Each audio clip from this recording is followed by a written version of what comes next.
this is Cheryl once again from Saladmaster here in Perth, and I want to show you now how to make corn on the cob. I am using my 5-quart wok, and we will do it the Saladmaster way. The corn, just remove the husk and put it at the bottom of the pan.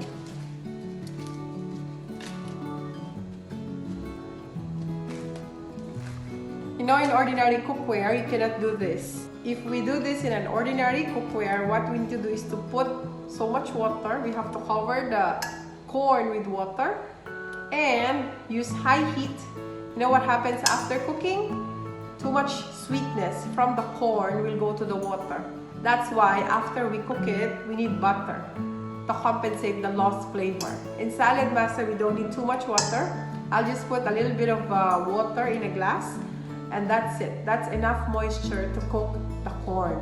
And because of that, the controlled temperature, medium click low, you maintain 86 degrees Celsius inside, meaning when you eat the corn, it's still so sweet and you don't need to put anything.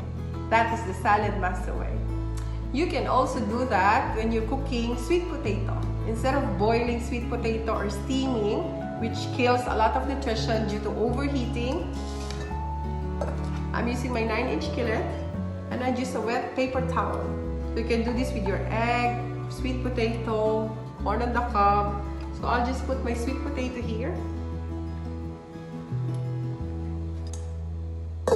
You don't need too much water because of the even heat inside. So the heat will just be inside. You're not losing moisture. Actually, the moisture gets more coming from the vegetable or fruit itself.